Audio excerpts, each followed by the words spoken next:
welcome to A Gem of a Secret podcast. My name's Donatella My Secrets. And my name is Coco Gem Holiday. How you doing today, Coco? I have a glass of wine, and so I'm feeling real feisty.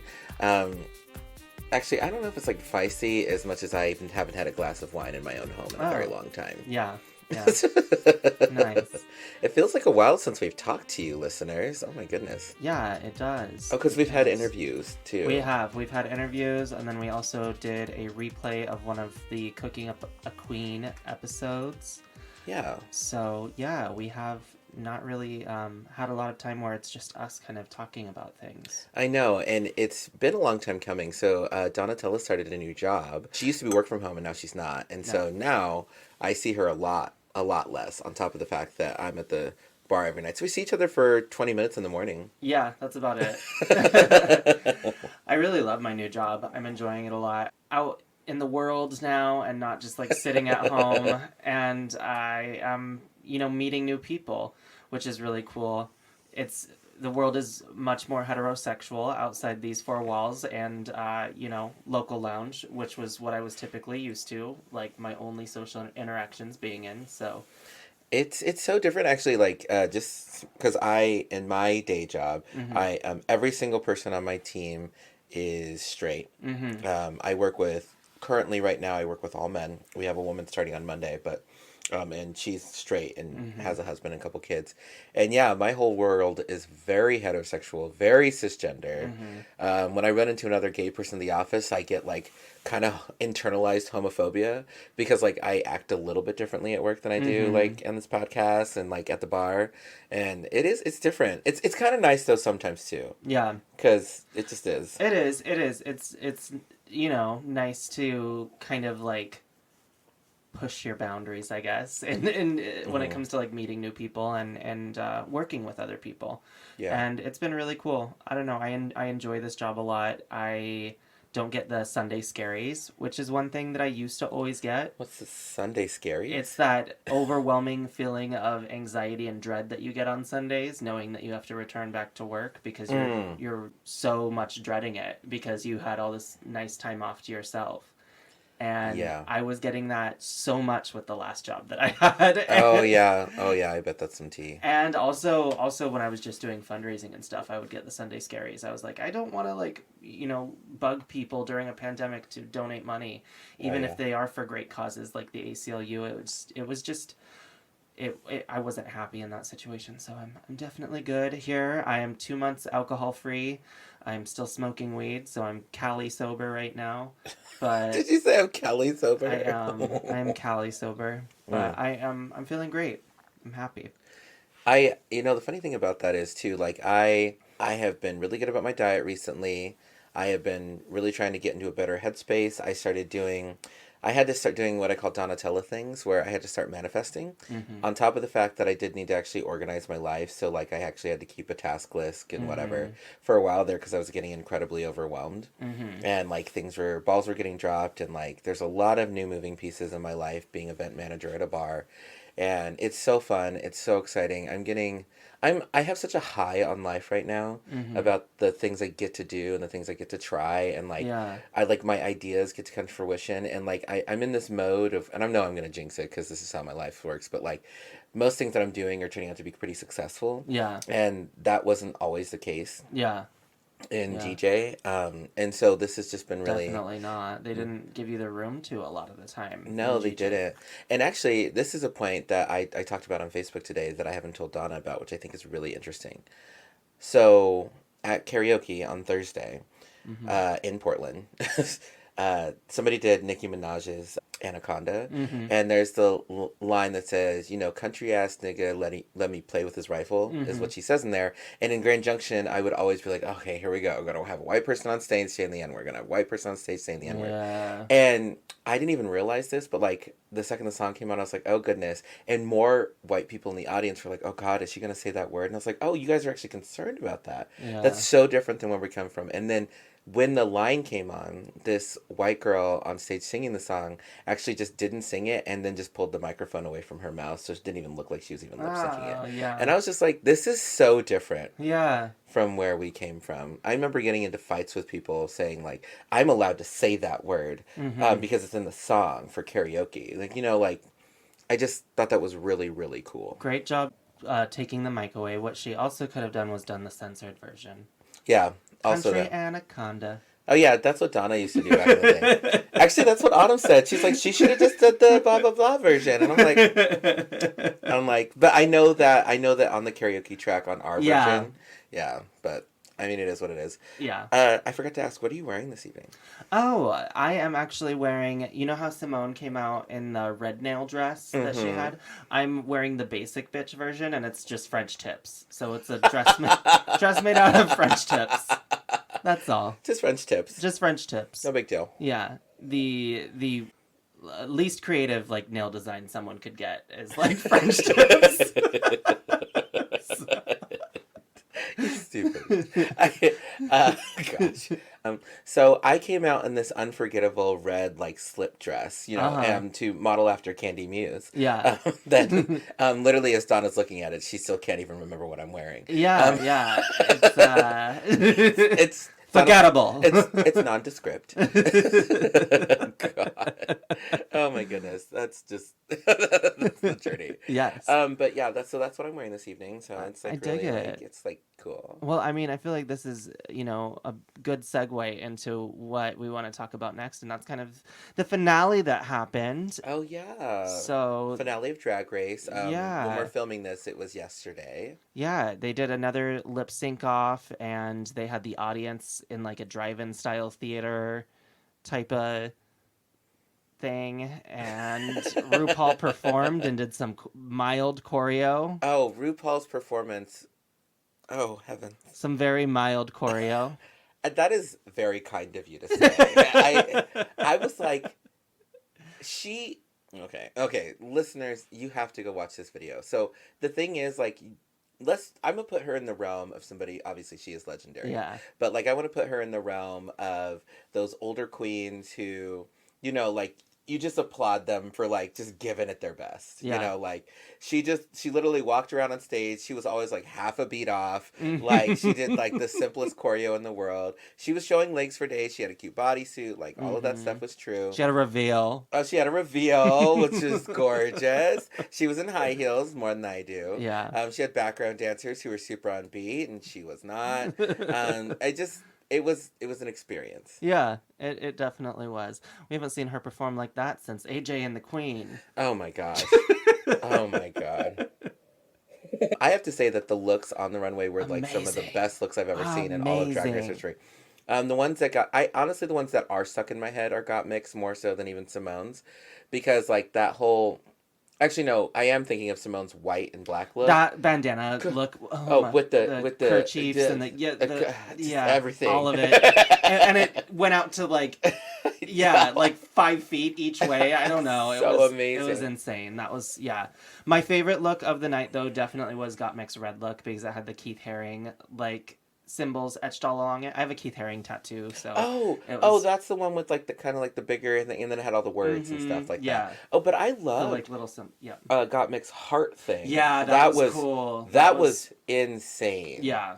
Oh, and I do remember one of Candy Muse's thing. She had like just like a ruffled big dress thing that was like it was cute. It was cute. I even thought that was like interesting in the way that it was designed, because it was like some big like ruching like next I don't know. Candy Muse's looks were not my favorite. No, and then her lip sync outfits were really basic as hell. And here's just a side note. This like, because me and Donna don't talk about like what I do with these Drag Race finales. By the way, the Drag Race finale viewing party I threw was so very packed. Yeah. And it's funny because I was burnt out on drag that evening. And like I didn't bring any costumes. It was all mall.com. And I was like, I cannot say nothing about nobody's outfits today because I look so pedestrian. I didn't even change my shoes. Like I didn't even change my hair for one of the numbers. Like I was like, I was so exhausted, and like I was like, you know what, I'm just gonna let the hosting sell it. I'm gonna let Mm-hmm. the hosting sell it. And but the reality situation is, and I said this last week at the viewing party, if I make it on Drag Race, like, because somebody was like, girl, look what you wear, and I'm like, no, no, no. If I make it on Drag Race, you will not see Yeah, this on Drag for Race. real. You'll never see anything like this on Drag Race. No, Yeah. I would be wearing my $5,000 Uh loan huh. dress, hair to the gods, and like That someone killing else it. did. That someone else did, and Yeah. like that's what I would go in for. But like at a local dive bar, like no, Yeah. Mama, this is what you get. What? I'm not gonna be serving like anything extravagant at fucking karaoke. Like it's not even like a competition. Like this isn't a fucking ball. Like I know. the fuck out of here. Yeah, unless you're like, no, honey, that's not the tea. And no, and so I will have to say the finale was amazing across the board. This is the spoiler alert section. So if Yes. you haven't watched the finale, you should cut off the episode right here and come back here in about 5 minutes in this episode. But the lip syncs broke down to being Candy Muse and Rose went first, Mm-hmm. and somebody told me during the episode that Rose had hurt herself. She did. She had sprained her ankle. Did she do it like when they were practicing or like? It was prior to Mm, it happening, and she was healing. So oh, Rose typically does some kind of stunt normally when she's lip syncing, and she did not pull any stunts during her lip sync. no. Yeah. And so Candy Muse definitely whooped her Mm-hmm. ass. Like it's true, she definitely whooped her ass. Yeah. And Rose looked gorgeous. Yeah. Don't get me wrong. She did. She looked beautiful. But yeah, she lost. Yeah. So Candy Muse went on to the finale, and then got Mick and Simone were against each other. And in my personal opinion, I actually do think that Gottmik did better than Simone. I thought it was pretty neck and neck, honestly. Well, no, I think the whole time, like, let me rephrase. They both did amazing, and they were Yeah. both like killing it. But the way that it was just going, it just seemed like Gottmik was just like getting more. Yeah. I Yeah. guess. I agree. I thought that lip sync was definitely closer Yeah, than the one between Rose and Candy. yeah. Yeah. And Simone takes the win Mm-hmm. against Gottmik, to then, of course, then go to the finale, which the lip sync is between Simone And Candy. and Candy. And good lord, I remember Candy Muse's look being that little bodysuit number. Oh my lord, The white Jesus, bodysuit. who Yeah. dresses this woman? Seriously, my god, this whole season she's had the most questionable outfits. That She like, really where is her has. gay best friend being like, girl, that is the finale of Drag Race. She doesn't have one, remember? She's sitting alone in the Oh VIP. my God. Sitting alone in the VIP. No. And I just, I I don't know. I thought Candy had some good moments for sure, but then she also yeah, the fashion was questionable. Quite questionable.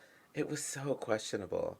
Simone takes the win. Yes. Um, I think it would have been a huge uproar if Candy would have won over Simone. and got Mick and Rose. And Rosa, yeah. All of them. She had the actually. worst record out of all of them, and also was not the most liked by the fans when it came down Right. to, yeah. I feel like the two that the fans liked the most were probably Gottmik and Simone.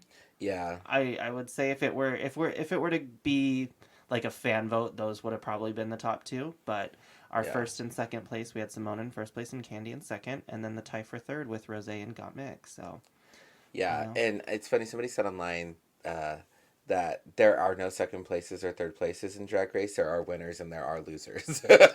Yeah. I mean, the only thing that the second, third, fourth place matter are in booking fees.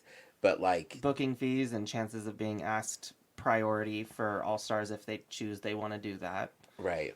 Which I know Tamisha will probably be booked on All Stars. Like, that's just gonna Yeah. happen. Yeah. Oh, I was watching a video before we did this episode that they, because they watch the filming together to see who Mhm. wins, right? They were when they were doing things about showing all the other girls and their looks and whatever Mhm. on their green screens. Like, it was like, yes, Lala Ree, whatever. Oh, she looks so good. And then it showed Elliot, and the room was silent. I saw that too. They were like, and then they eventually were like, "Oh, rich woman," but it was they all feel away about her. Oh, you could tell. Like, it was just, it was Uh. really peeking out. I was just like, yes. Yeah, they feel away about her. Um, And so, last thing I wanted to say to everybody before we go into our break is CC Slaughter's, one of the most iconic nightclubs in all of Oregon, is reopening, Yeah. actually. It just reopened this last week on Monday. I went, and it was so great I saw everybody. It was super Mm-hmm. cool. It was amazing. And I think their very first show is going to be the Superstar Diva show, is going to be coming back on the last Sunday of this month. Dang. Um, which is super cool. I'd super love to be asked, just FYI. But no, I think that that's really great that they're doing that, and it's really cool that they reopened. It when they shut down, it sounded like they were going to be shut down forever, Yeah. actually. Yeah. So it was really cool to see everything dressed up, and Jeremy was there. Abe was behind the bar. Oh, So yeah, it was kind of cool, I and miss him. I saw a lot of faces I hadn't seen in a long time. I'm fully vaccinated now, and I'm through my gestation period or whatever it's called. So I felt safe being out, and it was just really cool. Yeah, that is really cool. Yeah, so I need to ask Donna, how are you doing this evening? Oh, Coco, I will let you know after this brief commercial break. Do you wear t-shirts? Do you wear a face mask? I sure as hell hope so. Do you put on your silly little t-shirt and your silly little face mask and wish you had something a little more out there? Yes.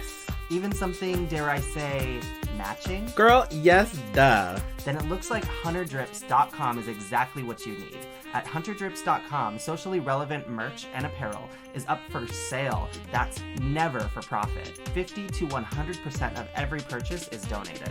I hear they carry matching shirts and masks with designs that say cute little slogans like defund the police, Black Lives Matter, and it goes over your nose. And even shirts and hats with your own pronouns on them. You know, things that are important. Oh, so you mean important.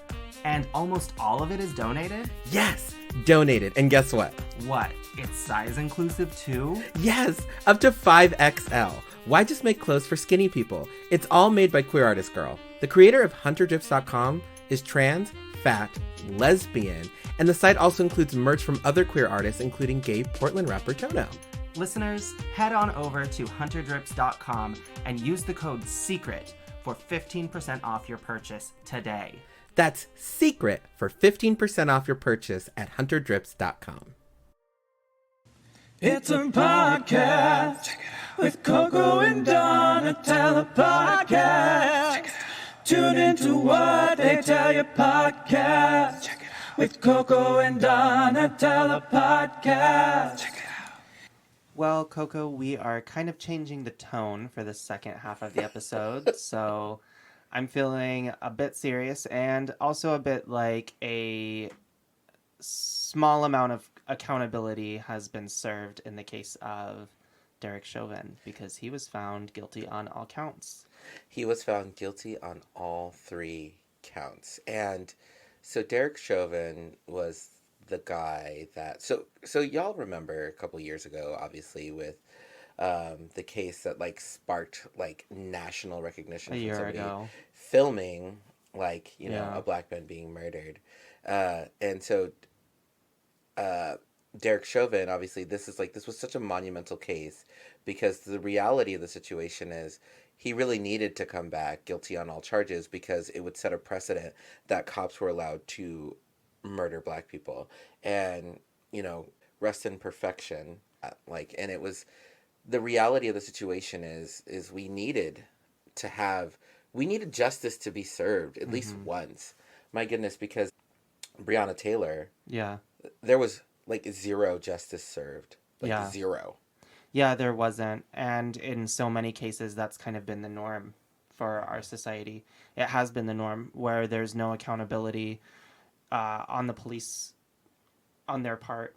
And I honestly was awaiting the results, anticipating the worst. Yeah. I was thinking it's going to go this way where this guy gets to go free, and even though we all witnessed it, we all saw this happening. Granted, they had their own witnesses there that were had seen everything firsthand, but this was public. It was the way that this public execution, basically, it was a public execution, happened. We saw very clearly that he was the cause of George Floyd's death. Right. And so many times the law has the back of the police and not the victim.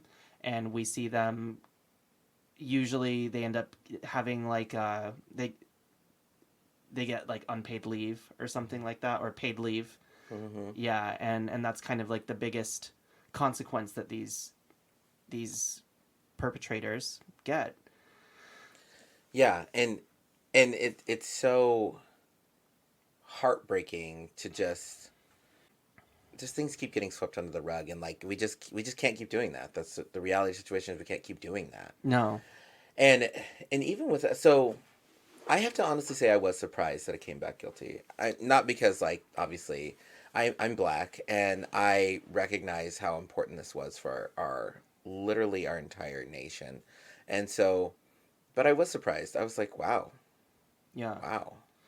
I mean, it was clear as day that the defense did not have a leg to stand on. They were trying so They were hard trying so hard with the character to assassinations. paint him like a drug addict who was overweight. Painting the witnesses as distracting Chauvin from his job and causing more stress on him because they were, trying to get him to stop killing this man. Yes. Like, there were so many things that they tried to do, but were not successful at, luckily, because all of the other things that they were trying to bring up were moot points. Right. Completely. Yes, absolutely. And so the heartbreaking news is on the day that we get our verdict of guilty on all counts. Ma'Khia Bryant, 15 or 16-year-old girl, was murdered by police that day, actually.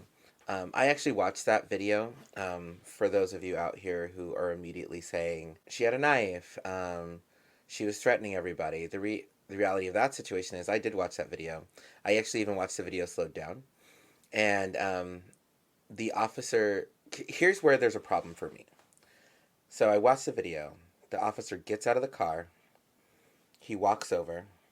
Ma'Khia, I guess, runs at one of the girls who, and I haven't actually verified this story, but it sounds like she was defending herself from people who were trying to jump her. Mm-hmm. I don't know if that story's true or not. But she lunges at one of the girls who falls over with a knife, and she falls on the ground. Then Ma'Khia turns around to this other girl who's trying to attack her with a knife, and she kind of lunges at her. The officer says, put down the knife, or no, put something like, he just yells something 3 times, like get down, or something like that. And so it does look like Ma'Khia is going to stab this girl in this pink jumpsuit or whatever. And so then the officer shoots her 3 times in the back. Yeah. And so here's the thing about the situation. The video, when I watched it, is like 30 seconds. Like, all of that happens in 30 seconds. It's really hard for me to get behind anyone murdering anyone, even in self-defense, in 30 seconds. Yeah.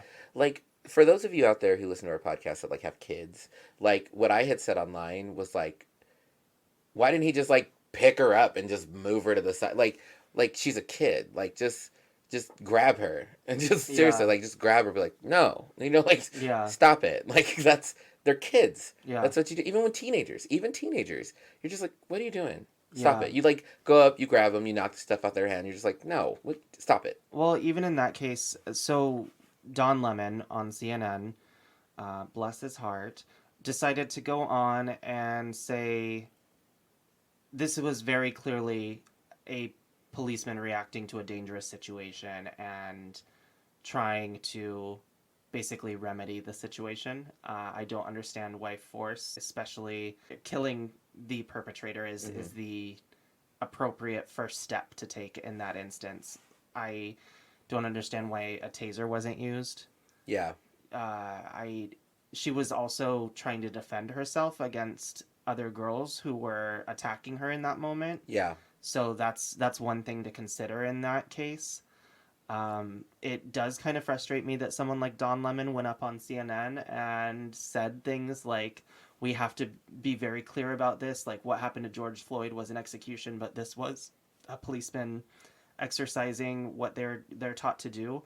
I think if that's the case, then the need for taking this system down completely, and at the very least going in there and reforming it to where that's not the first reaction that police have when they're on scene is absolutely what is needed. It just makes me sad that she was 16 years old, and this was the result of what was going on, that she was shot 3 times and fatally wounded.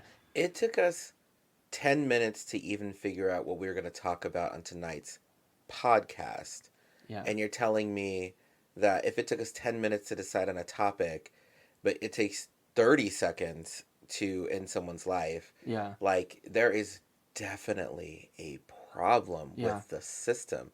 And there needs to be consequences to those actions. And yes, Derek Chauvin, consequences years later. But the reality is, like, we need to make sure that, like, the reality is really the system is broken and it needs to be completely dismantled and rebuilt. Like, people keep talking about defund the police and make Yeah. better systems, but the reality is it's going to keep hurting us if we don't do something, if we don't make a change and make a change now. Because the other thing is, so when I watched the video slow down, like, even that didn't feel like enough time No. to decide. And so I brought this up recently, and I didn't realize that other people didn't know this.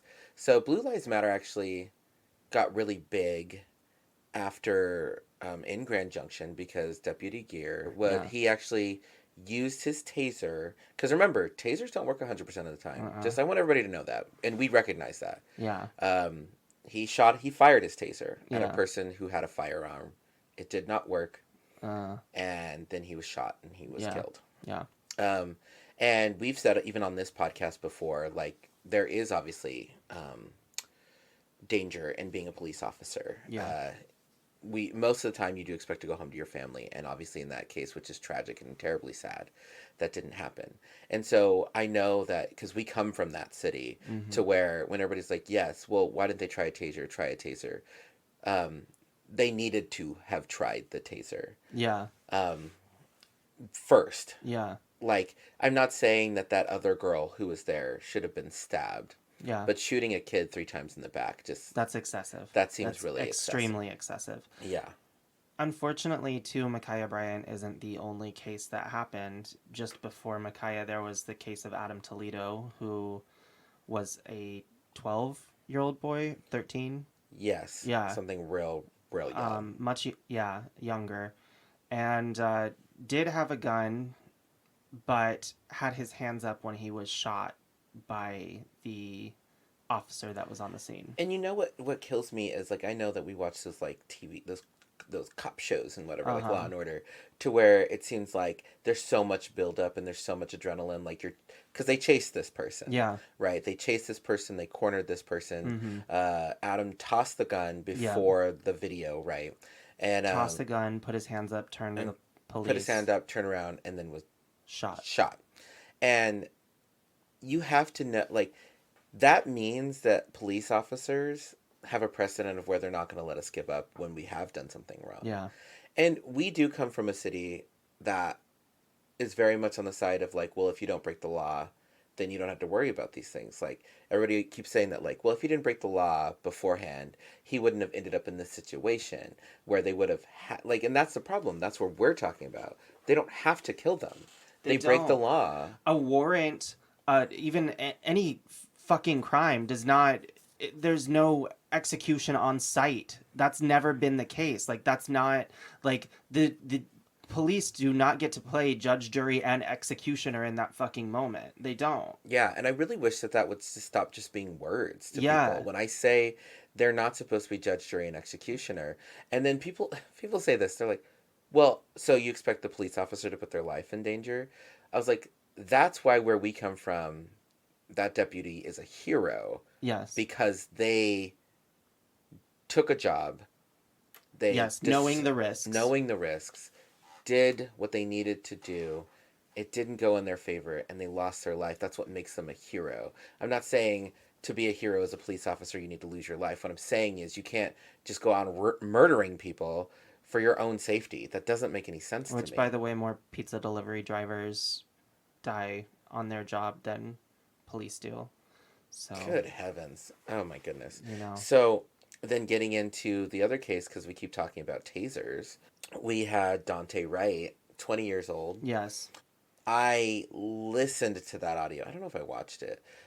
So I've watched all of these videos. I started watching the videos again, and I know that the new term on there on TikTok, and it's probably been around a while, but I just found out, called trauma porn. Like when you watch those videos, it's called trauma porn. Or even when you watch videos like Django Unchained, people are like, that's called trauma porn. Which I can appreciate that if people like watching those things. I don't like watching them. I'm more about, I want to know what's happening so I can be a part of the conversation nationally. Yeah. Which is fine. I mean, watch the videos if you feel so inclined. Well, because, you know, there's going to be a bunch of racists or people who already at least have their own, like, ideas about the situation that are going to be like, well, this is what was happening. I watched the video and this happened, so they were justified in doing this. You have to be able to, like, watch these and be able to be like, well, actually, you know, like, I watched the video too, and I can say this, this, and this about it. And it's actually true, because Yeah. Donna's not on Facebook, so she didn't see this happen. I was Yeah. really broken up about Micaiah, and I wrote about it online, and somebody said, well, she shouldn't have charged at the police officer with a knife. And I said, she didn't. no, She never charged at the police officer no, with a she was knife. shot in the back. Yeah, she shot in the back. She pushed one girl, and she tried to attack another girl. She never tried to attack any of the officers. No. So when that person said that, it made me so glad that I had watched the video, because I was able to say, I watched it. This is what This happened. is what happened. And Yeah. so I could educate people on those issues. And so with the Dante Wright situation, watching the audio, like, I immediately said, like, oh, it sounded like she kept trying to pull her taser. She kept saying, she's like, I'm going to pull my taser, however she said it, and then she fired her gun. I shot him, like, all confused. And crap. Dante had a warrant, and the people that have been justifying it because Dante had a warrant, it's like a warrant does not, you know, it's what we were saying before, that doesn't warrant a police officer to pull their gun on someone just because someone has a warrant. Like, it doesn't matter.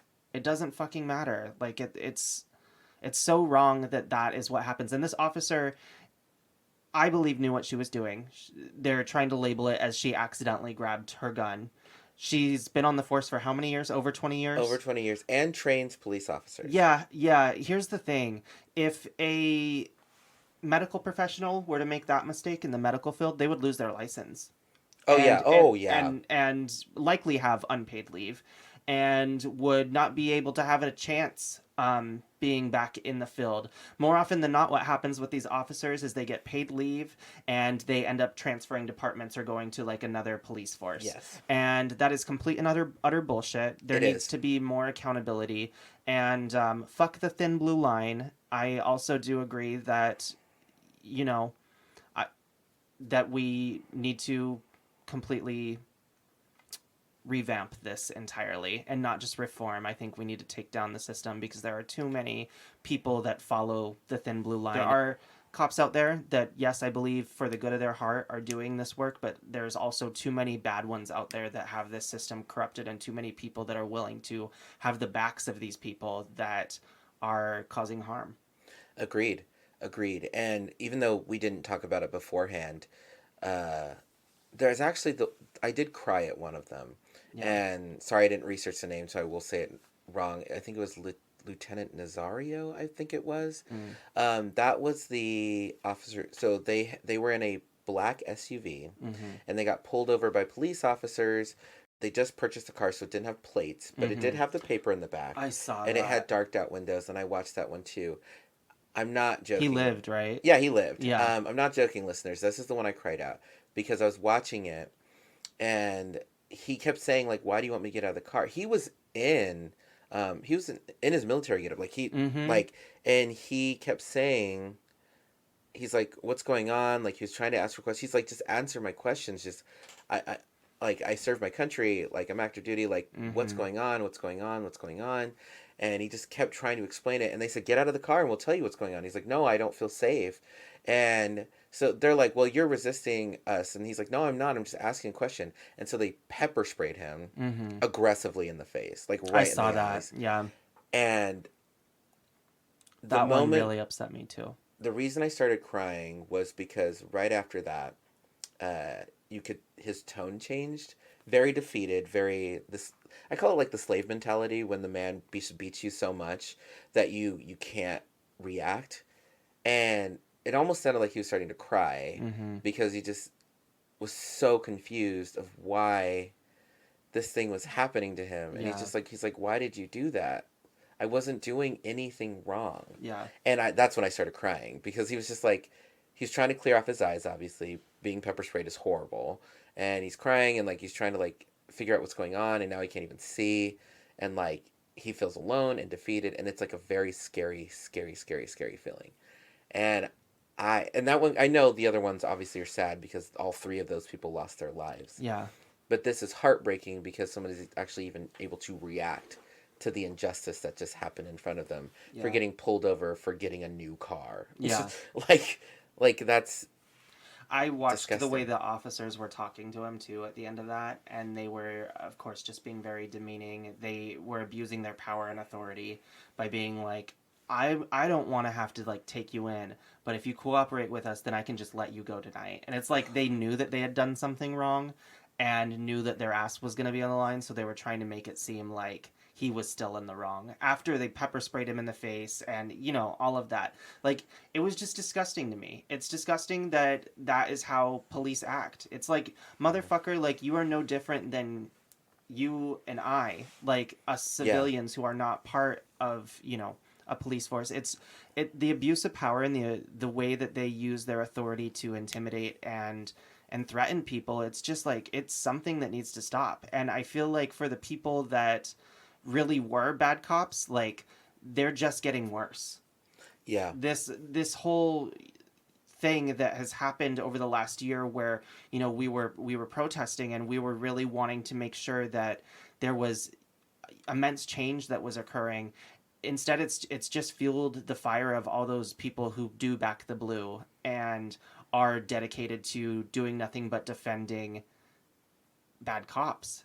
And I think for that reason, that's why we need to see the system just completely taken down, and we need to see it built back from the ground up, and have first responders that respond to mental health crises, and people who are trained in de-escalation tactics. And de-escalation works more often than not if people are trained to be able to do it. Yeah. I do believe about mental health workers and things like that, because here in Portland, like, they march and protest after each of these killings, and it was literally like every other day we were marching. Yeah.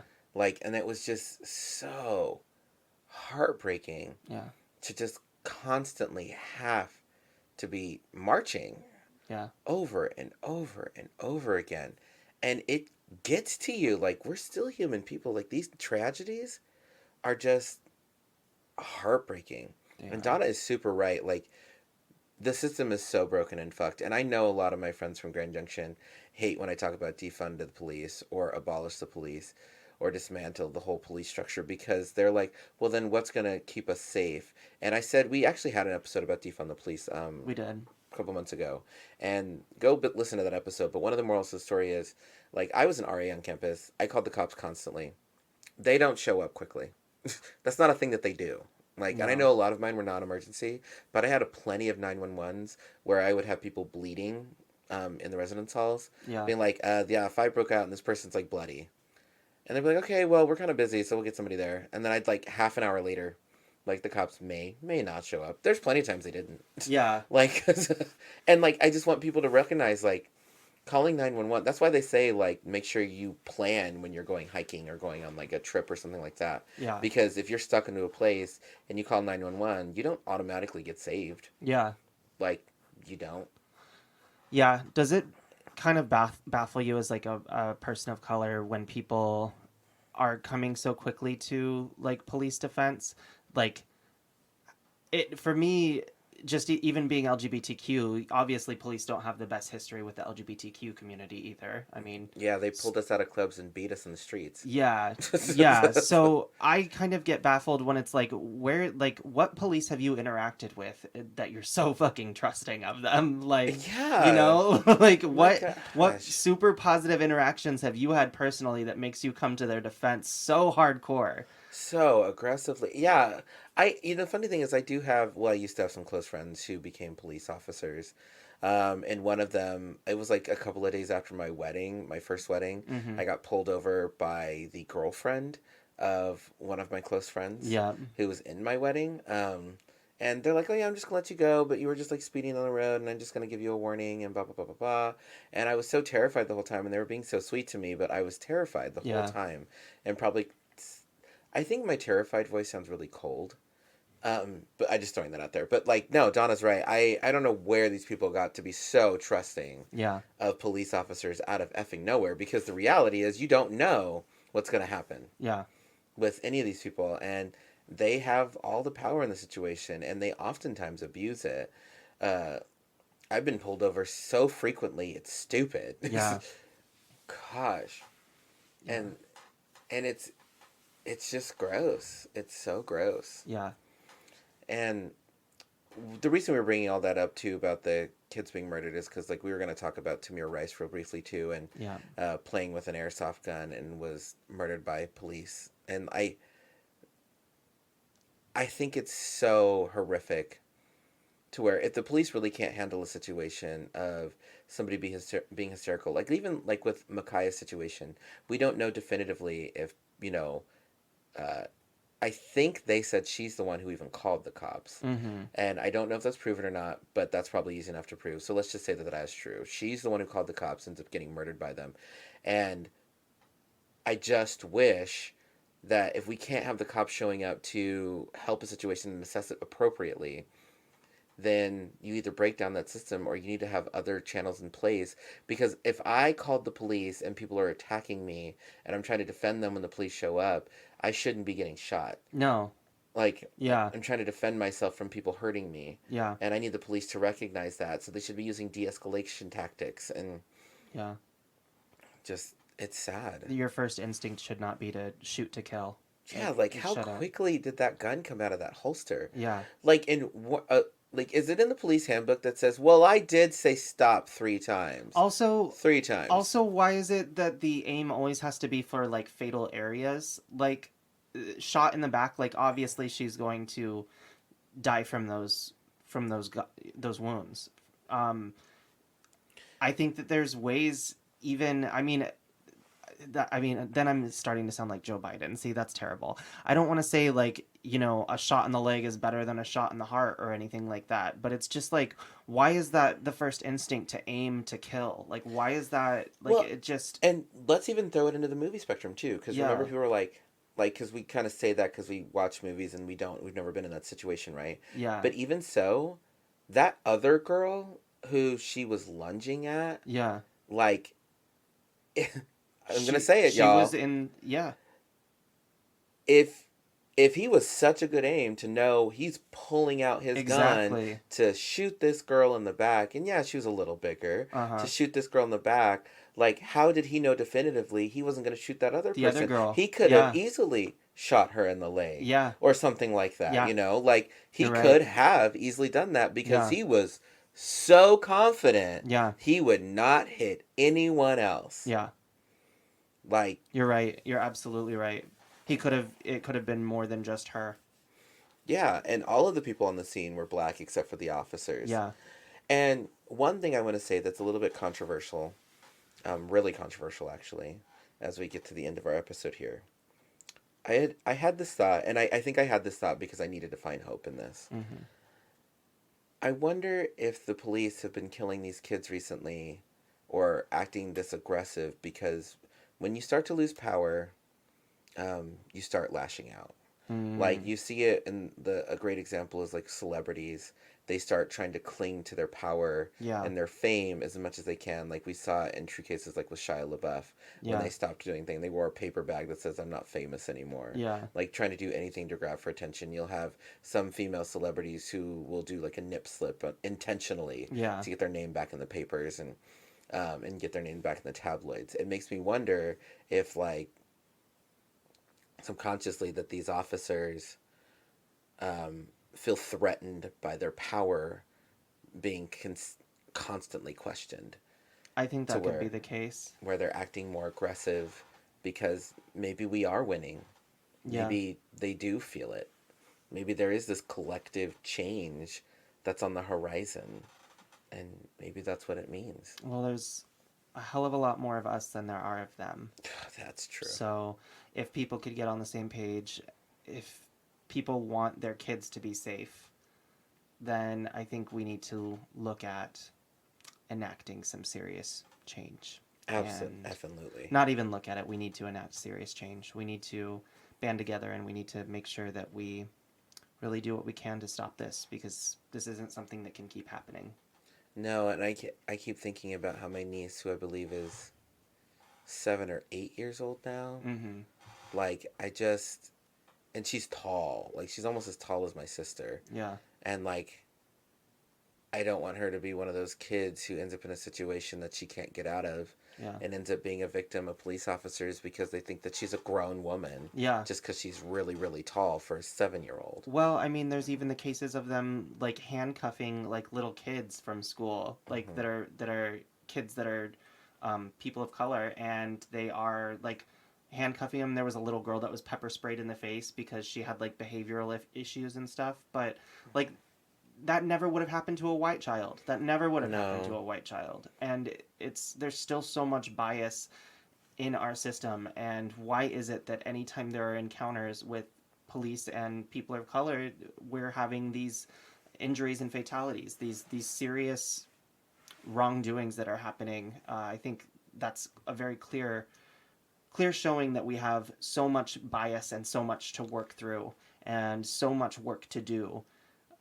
Well, and what kills me, to go along those same lines, is, like, even with the Capitol riots, like, that one woman who did die from, being aggressive, trying to, like, break through. Like, a mob is trying to break through, and a person is scared and just shoots randomly into the crowd. Like, is not the same as Adam Toledo tossing the gun while he's running and holding his hands up to police officers. And getting shot. Like, the person who shot the woman in the Capitol riots, they were trying to break through this door. Like, there was people screaming and yelling, and a lot of them had weapons, and like, it's like, and it just is maddening. It is. Ooh, heavy episode. Yeah. Heavy. Thanks everybody for listening. I know that these episodes, when me and Donna get into these hard subjects, are difficult to listen to, but I think it's important to be a part of the conversation. It is, definitely. So we'll have more interviews coming for you on the horizon, but we're so happy to be back to our regularly scheduled programming. Yes, and if there's anything that you'd like us to talk about, feel free to shoot us an email and visit our site at agemofasecretpodcast.com. My name is Donatella My Secrets. My name is Coco Jim Holiday. And we will see you next week, listeners. Bye. This has been another episode of A Gem of a Secret podcast. The hosts of A Gem of a Secret podcast are Donatella My Secrets and Coco Jim Holiday. You may follow Donatella My Secrets at Donatella_My Secrets on Instagram. You may follow Coco Jim Holiday at Coco Jim Holiday on Instagram. Original music by Touche Douche and Party Favors. You can follow them respectively at The Touche Douche and at Party Favors Music on Instagram. For more exclusive content, visit www.agemofasecretpodcast.com. That is AJEM of a secret podcast.com. Be sure to tune in every week on Thursday for a new episode wherever you listen to podcasts. If you have any comments or questions, email us at agemofasecretpod@gmail.com. Please don't forget to like, rate, and subscribe. Until next time, goodbye.